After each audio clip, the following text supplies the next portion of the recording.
സാമൂഹ്യ സുരക്ഷാ ക്ഷേമനിധി പെൻഷൻ ലിസ്റ്റിൽ ഉൾപ്പെട്ടിട്ടുള്ള മുഴുവൻ ഗുണഭോക്താക്കൾക്കും സന്തോഷ വാർത്ത. സംസ്ഥാന സർക്കാരിന്റെ ഭാഗത്തു നിന്നും ഏറ്റവും പുതിയ വിതരണ അറിയിപ്പുകൾ എത്തി. സംസ്ഥാന സർക്കാരിന്റെ സാമൂഹ്യ സുരക്ഷാ പെൻഷനുകൾ, ക്ഷേമനിധി പെൻഷനുകൾ, കെട്ടിട നിർമ്മാണ മേഖലകളിലേക്കുള്ള കുടിശ്ശിക ആനുകൂല്യങ്ങൾ, സ്ത്രീ സുരക്ഷാ പെൻഷനുകൾ, കേന്ദ്ര സഹായ വിതരണം എന്നിവയുടെ അടുത്തഘട്ട വിതരണം ഇന്നു മുതൽ ആരംഭിക്കുകയാണ്. സാമൂഹ്യ സുരക്ഷാ പെൻഷനുകളുടെ മെയ് മാസ വിതരണ അറിയിപ്പുകൾ ഉൾപ്പെടെയാണ് ഇപ്പോൾ സംസ്ഥാന സർക്കാരിന്റെ ഭാഗത്തു നിന്നും എത്തിയിരിക്കുന്നത്. ഇന്ദിരാഗാന്ധി ദേശീയ വാർദ്ധക്യകാല പെൻഷനുകൾ, വിധവാ പെൻഷനുകൾ, ഭിന്നശേഷി പെൻഷനുകൾ, കർഷക തൊഴിലാളി ക്ഷേമനിധി പെൻഷനുകൾ, കേന്ദ്രവിഹിതം കൂടി ചേർത്ത് പെൻഷൻ തുക സ്വീകരിക്കുന്ന 8 ലക്ഷത്തോളം വരുന്ന ആളുകൾക്കുള്ള NSAP വിഭാഗത്തിൽപ്പെടുന്ന പെൻഷനുകൾ എന്നിവ കൈപ്പറ്റുന്ന ഗുണഭോക്താക്കൾക്ക് പുറമെ സ്ത്രീ സുരക്ഷാ പെൻഷൻ ആനുകൂല്യം കൂടിയാണ് മുതൽ അക്കൗണ്ടുകളിലേക്ക് എത്തുക. 26.67 ലക്ഷത്തോളം വരുന്ന ബാങ്ക് അക്കൗണ്ട് നമ്പറുകൾ നൽകിയിട്ടുള്ള ആളുകൾക്ക് അക്കൗണ്ടുകളിലേക്ക് തന്നെ തുക എത്തിച്ചേരും. കൈകളിൽ തുക സ്വീകരിക്കുന്ന 80% വരുന്ന ആളുകൾക്കും മാർച്ച് ഏപ്രിൽ മാസങ്ങളിലെ തുക ഒരുമിച്ച് തന്നെ കൈകളിലേക്ക് എത്തിച്ചേർന്നു കഴിഞ്ഞു. ശേഷിക്കുന്ന ആളുകൾക്കുള്ള വിതരണം ഇന്നു മുതൽ സജീവമാകും. സോഫ്റ്റ്വെയർ തകരാർ മൂലം ക്ഷേമനിധി ബോർഡുകൾ വഴി പെൻഷൻ തുക സ്വീകരിക്കുന്ന ഒട്ടുമിക്ക ഗുണഭോക്താക്കൾക്കും 2000 രൂപ വീതം മാത്രമേ എത്തിച്ചേർന്നിട്ടുള്ളൂ. 8 ലക്ഷത്തോളം വരുന്ന ക്ഷേമനിധി ബോർഡുകൾ വഴി പെൻഷൻ തുക സ്വീകരിക്കുന്ന ഗുണഭോക്താക്കൾക്കുള്ള ഏപ്രിൽ മാസത്തിലെ വിതരണം ഇന്നു മുതൽ സംസ്ഥാനത്ത് സജീവമാണ്. 2000 രൂപ വീതം എത്തിച്ചേർന്ന ഗുണഭോക്താക്കൾക്ക് അടുത്ത ഗഡുവായ 2000 രൂപയുടെ വിതരണം കൂടിയാണ് സംസ്ഥാനത്ത് ആരംഭിക്കുന്നത്.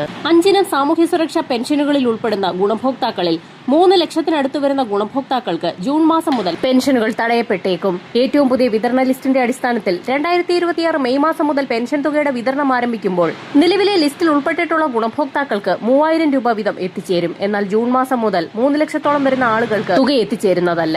നിലവിലെ വിതരണ ലിസ്റ്റിൽ ഉൾപ്പെട്ടിട്ടുള്ള ഗുണഭോക്താക്കൾക്ക് മെയ് മാസം വരെ പെൻഷൻ തുക മുടങ്ങാതെ തന്നെ എത്തിച്ചേരും. എന്നാൽ ജൂൺ മാസം മുതലാണ് ഏറ്റവും പുതിയ മാറ്റങ്ങൾ വരുന്നത്. അതുകൊണ്ട് തന്നെ 5 ഇനം സാമൂഹ്യ സുരക്ഷാ പെൻഷനുകൾ കൈപ്പറ്റുന്ന ഗുണഭോക്താക്കൾ, കൈകളിൽ സ്വീകരിക്കുന്നവരും അക്കൗണ്ടുകളിൽ തുക എത്തിച്ചേരുന്ന ഗുണഭോക്താക്കളും ഈ അറിയിപ്പുകൾ പ്രധാനമായും ശ്രദ്ധിക്കുക. പെൻഷനർ ID, ആധാർ എന്നിവ ഉപയോഗിച്ച് സ്റ്റാറ്റസ് പരിശോധിച്ച് തന്നെ കാരണങ്ങൾ കണ്ടെത്താൻ കഴിയും. അങ്ങനെ കാരണങ്ങൾ കണ്ടെത്തി അതിന്റെ തിരുത്തലുകൾ കൃത്യമായി തന്നെ ഉടൻ നടത്തേണ്ടതാണ്. എന്നാൽ 8 ലക്ഷത്തോളം വരുന്ന ക്ഷേമനിധി ബോർഡുകൾ വഴി പെൻഷൻ തുക സ്വീകരിക്കുന്ന ഗുണഭോക്താക്കൾക്ക് ഈ അറിയിപ്പ് ബാധകമല്ല. അവർക്ക് സർക്കാർ നൽകുന്ന 2000 രൂപ വീതമുള്ള ധനസഹായം മുടങ്ങാതെ തന്നെ എത്തിച്ചേരും. എന്നാൽ പുതിയതായി സാമൂഹ്യ സുരക്ഷാ പെൻഷന് അപേക്ഷ വെച്ച് കാത്തിരിക്കുന്ന ഗുണഭോക്താക്കൾക്കും പുതിയതായി പെൻഷൻ പാസ്സായി കിട്ടിയ ഗുണഭോക്താക്കൾക്കും പ്രശ്നങ്ങളൊന്നും കൂടാതെ തന്നെ ഏറ്റവും പുതിയ വിതരണ ലിസ്റ്റിൽ ഇടം പിടിക്കാൻ സാധിക്കും.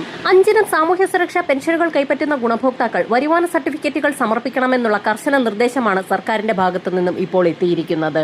വിവിധ പഞ്ചായത്തുകളിൽ വാർഡ് മെമ്പർമാർ മുൻകൈയെടുത്ത്, അതോടൊപ്പം തന്നെ കൌൺസിലർമാർ മുൻകൈയെടുത്ത് പ്രത്യേക പെൻഷൻ ക്യാമ്പയിനുകൾ കൂടി ആരംഭിച്ചിരിക്കുകയാണ്. APL BPL റേഷൻ കാർഡ് വ്യത്യാസമില്ലാതെ വിധവ, വാർദ്ധക്യ, ഭിന്നശേഷി പെൻഷനുകളിലേക്ക് ആളുകളെ ചേർക്കുന്നതിനുള്ള ഒരു പദ്ധതി കൂടിയാണിത്.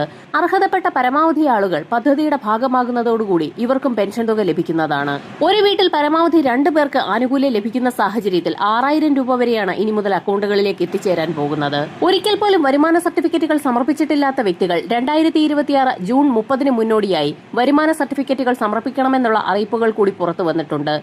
കാലാവധി തീരുന്നതിന് മുന്നോടിയായി സർട്ടിഫിക്കറ്റുകൾ സമർപ്പിക്കാത്ത ഗുണഭോക്താക്കൾക്ക് വരും മാസങ്ങളിലെ പെൻഷൻ തുക മുടങ്ങുന്നതായിരിക്കും. 2,53,000 മുകളിലുള്ള ആളുകളാണ് ഇനിയും വരുമാന സർട്ടിഫിക്കറ്റുകൾ സമർപ്പിക്കാനുള്ളത്. വരുമാനം 1 ലക്ഷം രൂപയിൽ കൂടുതലുള്ള ആളുകളും പെൻഷൻ പട്ടികയിൽ നിന്ന് പുറത്താക്കപ്പെടുന്നതാണ്. ഇതോടൊപ്പം തന്നെ സ്ത്രീകൾക്ക് ലഭിക്കുന്ന ഏറ്റവും വലിയ ആനുകൂല്യമായ സ്ത്രീ സുരക്ഷാ പെൻഷൻ തുകയുടെ വിതരണം കൂടിയാണ് സംസ്ഥാനത്ത് ആരംഭിക്കുന്നത്. മാർച്ച് ഗഡു ലഭിക്കാത്ത ഗുണഭോക്താക്കൾക്ക് മാർച്ച് ഏപ്രിൽ ഗഡുക്കളായ 2000 രൂപ വീതമാണ് പരമാവധി എത്തിച്ചേരുക. എല്ലാ വിഭാഗത്തിലും പെടുന്ന സാമൂഹ്യ സുരക്ഷാ പെൻഷൻ ഗുണഭോക്താക്കൾ വരുമാന സർട്ടിഫിക്കറ്റുകൾ സമർപ്പിക്കുന്നതിനുള്ള അറിയിപ്പുകൾ ഇതുവരെ എത്തിയിട്ടില്ല. നാളിതുവരെ സർട്ടിഫിക്കറ്റുകൾ സമർപ്പിക്കാത്തവർ മാത്രമാണ് ഇപ്പോൾ വരുമാന സർട്ടിഫിക്കറ്റുകൾ സമർപ്പിക്കേണ്ടത്. പെൻഷനുമായി ബന്ധപ്പെട്ട് സർക്കാരിന്റെ ഭാഗത്തു നിന്നും കൂടുതൽ പ്രഖ്യാപനങ്ങൾ ഉടൻ തന്നെ പ്രതീക്ഷിക്കാം. വരും മണിക്കൂറുകളിലെ സർക്കാർ അറിയിപ്പുകൾക്കായി ചാനൽ സബ്സ്ക്രൈബ് ചെയ്യാൻ മറക്കാതിരിക്കും.